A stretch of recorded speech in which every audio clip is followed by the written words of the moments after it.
All right, so today we're going to take a deep dive Okay. into something that might seem a little specific at first glance. Okay. Saxophone mouthpieces. Right.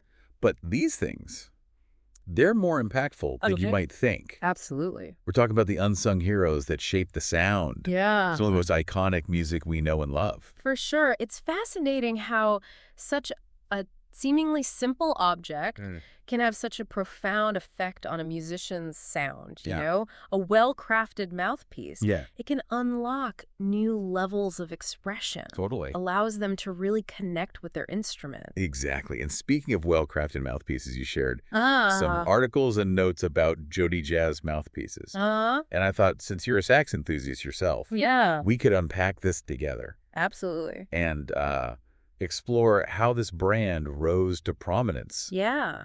in the world of saxophone mouthpieces. Excellent choice. Yeah. And Jody Espina, Yeah. the founder of JodyJazz, he has a pretty incredible story. Yeah. And it's a story that actually intertwines Okay. with the legacy of another mouthpiece innovator, Okay. the legendary Santy Runyon. Runyon, wow. Yeah. That's a name that carries some serious weight Yeah. in the saxophone world. For sure. I know he's credited with some groundbreaking designs. Yeah. Especially with materials like, I remember reading something about him working with Charlie Parker. Absolutely. Runyon was a true pioneer. Wow. You know, moving away from those traditional hard rubble mouthpieces. Yeah. Experimenting with materials like Delrin and acrylic blends. So it wasn't just about novelty. No, not at all. Darn. These materials offer different tonal qualities, durability, and Okay. consistency Okay. that hard rubber just couldn't match. So how does Jody Espina fit into all this? Well, Did he learn from Runyon directly? he did. Wow. They had a pivotal meeting back in 1999, and it really ignited Espina's passion for mouthpiece design. It was like a passing of the torch. Yeah. From one innovator to the next. Wow. Espina actually spent time with Runyon Okay. at his famous factory in Louisiana, Wow. soaking up knowledge and experimenting with prototypes. That's pretty amazing. Yeah. So it sounds like Espina had a solid foundation Yeah, in traditional craftsmanship, thanks to Runyon's mentorship. he did. But how did he take that foundation Yeah. and create his own distinct brand? That's where things get really interesting. Okay. While Espina clearly values traditional craftsmanship, Right. he also embraces cutting-edge technology. Okay. He's incorporated things like CNC machining and 3D modeling into his design process, Oh. allowing for a level of precision and consistency that was previously unimaginable.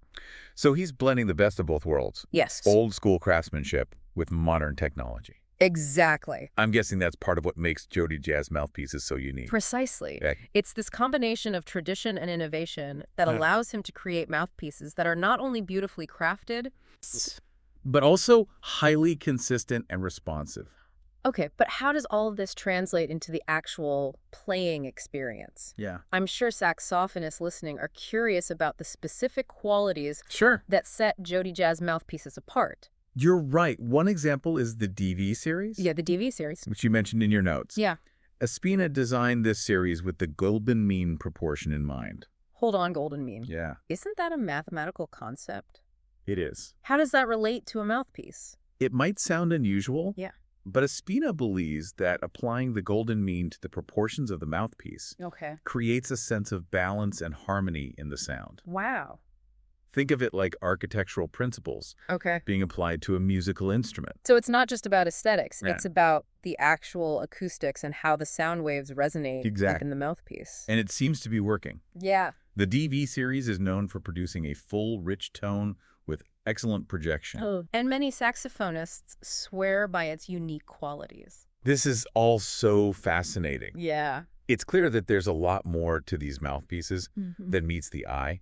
Absolutely. It's not just about materials and craftsmanship. Right. It's about Espina's vision, Yes. his understanding of acoustics, and his willingness to push the boundaries of design. You're absolutely right. And there's another layer to Espina's story that adds even more depth to his approach. Okay. His background as a musician. Oh, right.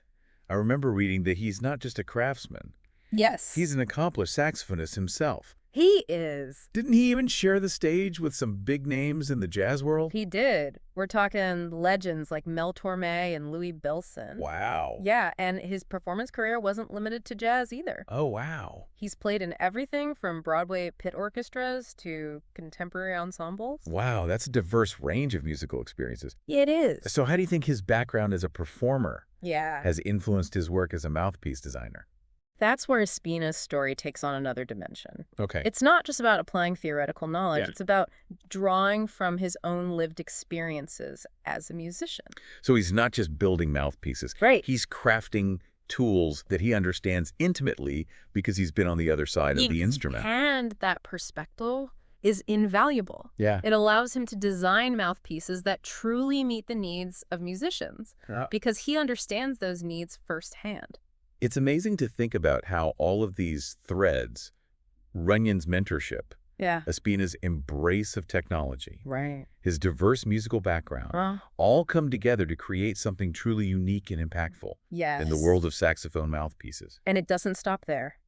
Espina's commitment to music goes beyond crafting incredible mouthpieces. Right. He's also deeply involved in music education. Okay. Teaching at institutions like the Hoff-Barthelson Music School and Concordia College.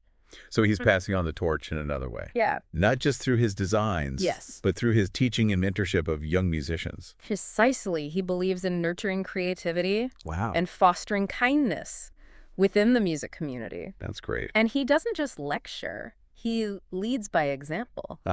Espina still conducts masterclasses all around the world. Wow. Sharing his knowledge and passion for the saxophone with musicians of all levels. So he's not just a businessman. No. He's a true advocate for music and its power to connect and inspire. Absolutely. It's making me curious about the global impact JodyJazz has had on the saxophone world. I know they're a pretty big name, right?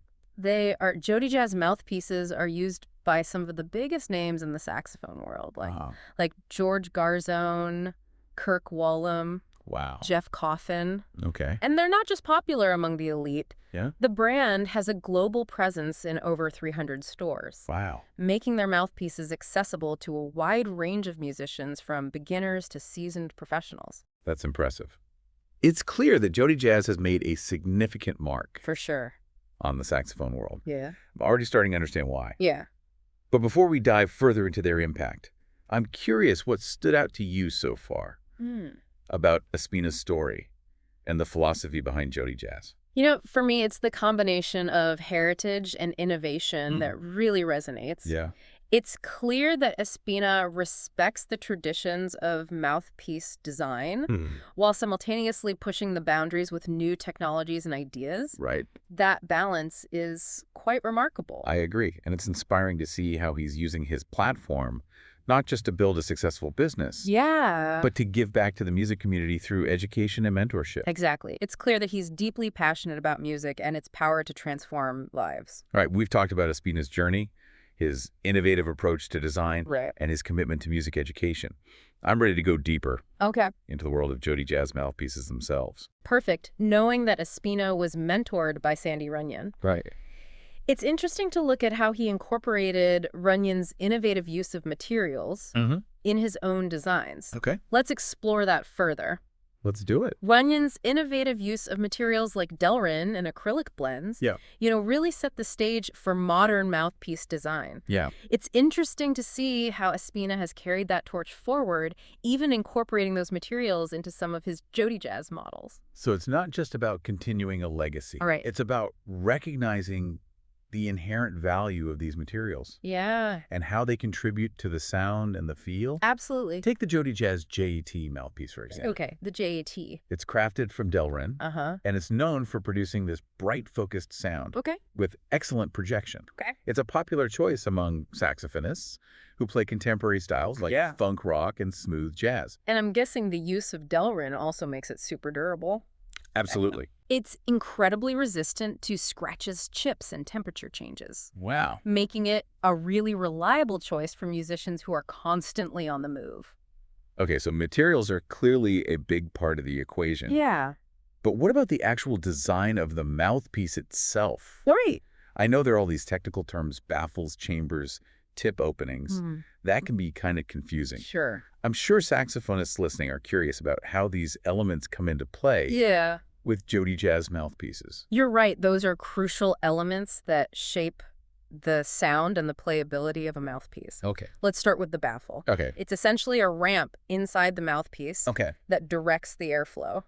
Imagine it like a slide in a playground. Okay. A steeper slide creates a faster, more exhilarating ride, right? So a higher baffle would create a faster airflow. Exactly. Leading to a brighter, more projected sound. A high baffle tends to produce a more focused cutting sound, often favored by saxophonists who play in amplified settings or styles that demand a lot of power and projection. Right. Think of players like Michael Brecker or Kenny Garrett. Okay. Their sound really cuts through a mix. And I'm guessing a low baffle would produce the opposite effect. Precisely. Creating a smoother, mellower tone. A low baffle allows for a slower airflow, resulting in a warmer, rounder sound. Okay. That's often preferred by jazz musicians who want a more intimate and nuanced tone. Right. Think of players like Stan Getz or Ben Webster. Okay. Their sound is all about warmth and subtlety. Okay, that makes sense. So the baffle is all about directing airflow. Right.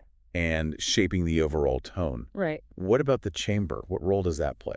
The chamber is the space inside the mouthpiece where the sound waves resonate. Okay. Think of it like the body of an acoustic guitar. Okay. A larger chamber allows for more air to vibrate, creating a richer, fuller sound with more resonance. So if I'm looking for a mouthpiece that produces a big, full sound, I'd want something with a larger chamber. You know, a larger chamber can create a truly resonant sound with a lot of depth and complexity. And I'm guessing a smaller chamber would produce a brighter, more focused tone. Exactly. A smaller chamber produces a more concentrated sound with less resonance. Okay. Which can be great for players who want a more direct and focused sound. So it's a bit like choosing a wine glass.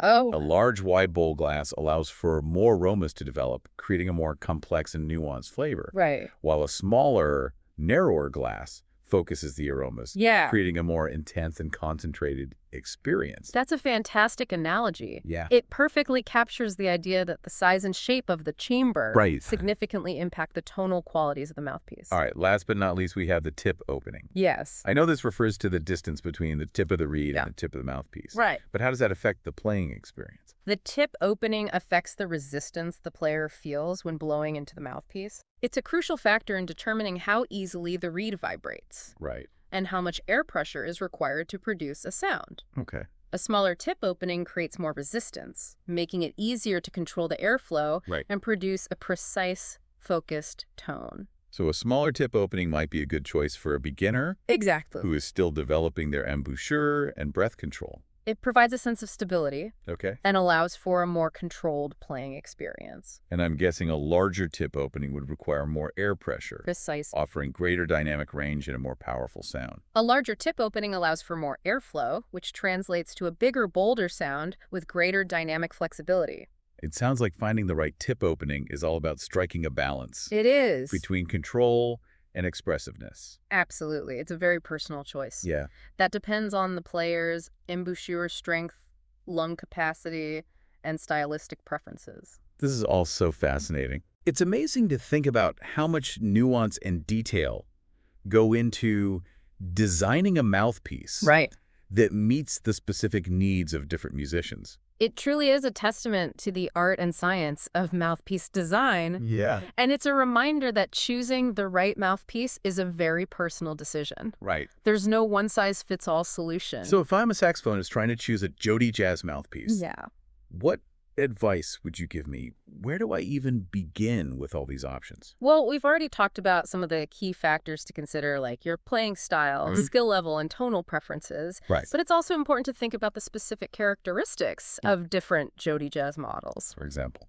Let's go back to that DV series we mentioned earlier. Okay. It's known for producing a full, rich tone with excellent projection. Right. Thanks, in part, to its unique design based on the golden mean. Yeah. It's often favored by jazz and classical players who want a warm, resonant sound. And what about other options? What if I'm a saxophonist who plays a lot of contemporary music and wants a brighter, more cutting sound? then you might consider the JodyJazz HR Star series. Okay, the HR Star. These mouthpieces are known for their versatility and their ability to produce a wide range of tonal colors from warm and mellow to bright and edgy. Wow.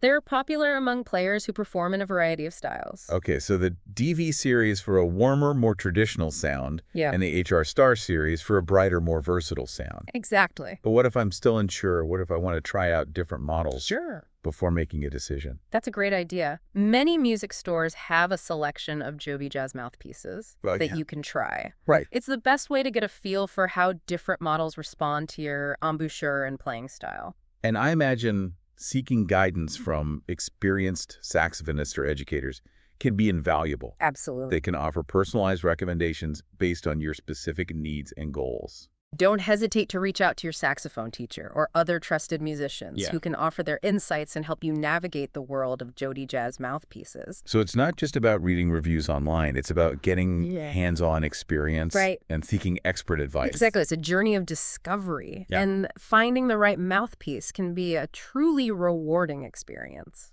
This has been so enlightening. I'm starting to see how JodyJazz mouthpieces have earned their reputation for quality and innovation.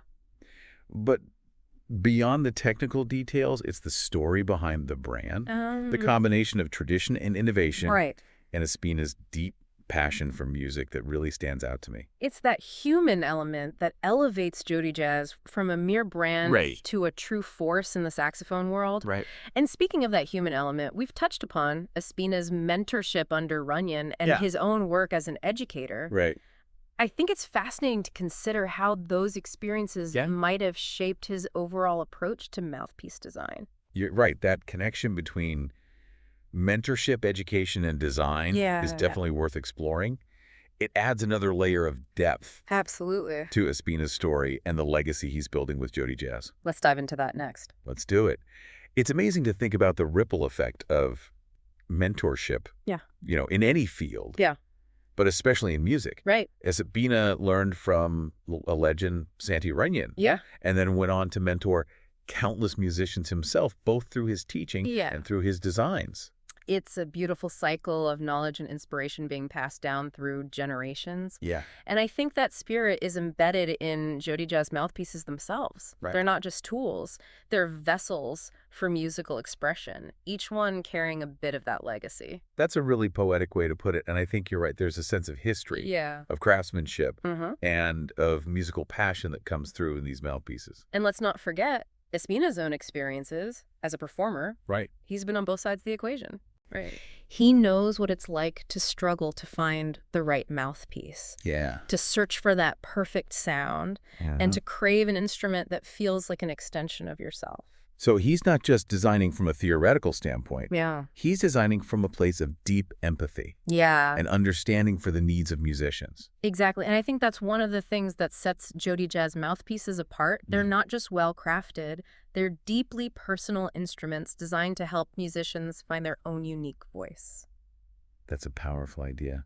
It's making me think about how intimidating it can be for a saxophonist to choose a new mouthpiece. There are so many options, so many technical details to consider. Where do you even begin? It can feel overwhelming, absolutely. But I think the key is to remember that it's a journey of discovery, not a destination. It's about exploring different options, experimenting with different sounds, and gradually honing in on what feels right for you. So it's less about finding the perfect mouthpiece and more about finding the mouthpiece that's perfect for your individual needs and aspirations. And that journey might take time. It might involve trying out a few different models, seeking advice from experienced players, and trusting your own instincts as you develop your musical voice. So what advice would you give to a saxophonist who is just starting out on that journey? What are the most important things to keep in mind? First and foremost, be honest with yourself about your playing style and your goals. Are you primarily a jazz musician, a classical player, or do you dabble in various genres? What kind of sound are you striving for? Warm and mellow, bright and edgy? And once you have a sense of your musical direction, you can start to narrow down the options. Based on the technical aspects we discussed earlier, baffles, chambers, tip openings. Exactly. And don't be afraid to experiment. Visit a music store, Try out a few different JodyJazz models and see how they feel and sound. Pay attention to the resistance, the tone, and the overall comfort of the mouthpiece. And if you're feeling lost, don't hesitate to reach out to a saxophone teacher or a trusted musician for guidance. Absolutely. They can offer personalized recommendations and help you make an informed decision. Finding the right mouthpiece is a collaboration between you, your instrument, and the experts who can help you navigate the world of saxophone gear. This whole deep dive has been incredibly insightful. We've gone from the historical roots of mouthpiece design to the technical nuances, to the very personal journey of finding the perfect fit. It's made me appreciate the artistry and craftsmanship that go into creating these seemingly simple objects that have such a profound impact on music. It's been a fascinating exploration, hasn't it? It has. And I think the most important takeaway is a saxophone mouthpiece is more than just a piece of equipment. It's a tool for self-expression, a conduit for musical ideas, and a symbol of the enduring power of mentorship and innovation in the world of music. Well said. And on that note, we've reached the end of our deep dive into the world of JodyJazz. We hope you've enjoyed the journey and learned something new along the way. And if this deep dive has sparked your curiosity about saxophone mouthpieces, we encourage you to continue exploring. You might just discover a world of sonic possibilities you never knew existed. Perhaps you'll even embark on your own journey to find the JodyJazz mouthpiece that unlocks your unique musical voice.